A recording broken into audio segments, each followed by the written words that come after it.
So Chef David was part of the Truffle Masters that year. And after that, we started to see him. He and Diane had come in, and then we started to see him. We just started to open our restaurant to the public. Yeah. The inside.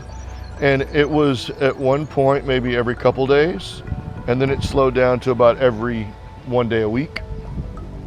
And we got to chatting with him and brought up the courage to tell him that we really admired what he was doing. That G was very interested in delving into a bit more molecular gastronomy and exploring that angle. And we ended up going to Eculent a number of times. Yes.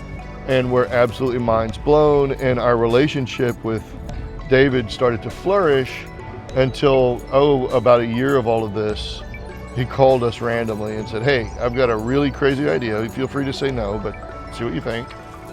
How about we start a restaurant together? And G is, I'm the talker. I'm the guy that negotiates and makes the deals. And I'm always putting her in situations that she doesn't want to be in and agreeing to all sorts of things. But she heard the request and said, yes, I don't care how we do it. We're going to figure it out. And so that was the beginning. We got together a month later because our schedules were crazy. And we sat down and we said, okay, let's, brought all this paper, we're going to brainstorm, we're going to figure it out. And in 10 minutes, we had the concept. It wrote itself because the question he posed to us was, I want to do my native Choctaw cuisine. I grew up as a Choctaw native. I'm a member of the tribe. How do we do something that makes sense for G to take part?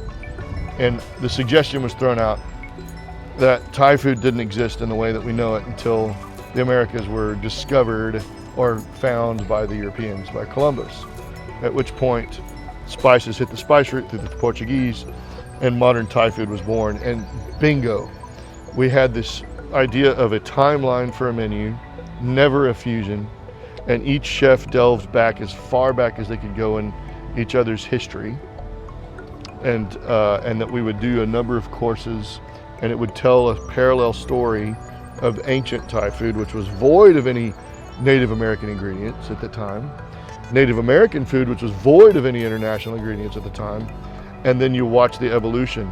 Once the Europeans got involved, once the colonizers got involved, by the 16th, 17th century, you had all of these things. Like there were no chilies in Thailand, there were no tomatoes, no potatoes, no mangoes. The list goes on. 60% of the world's produce did not exist in Thailand or anywhere else outside of the Americas.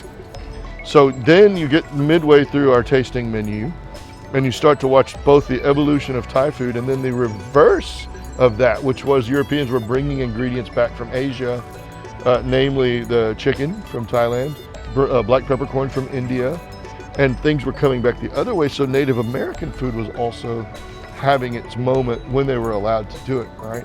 So we do tell this pre-colonial Native American story. Thailand, which was never colonized, but had this introduction of Native American ingredients, which gave birth to modern Thai food. So you get to watch this parallel journey with two chefs that I consider at the top of their game right now.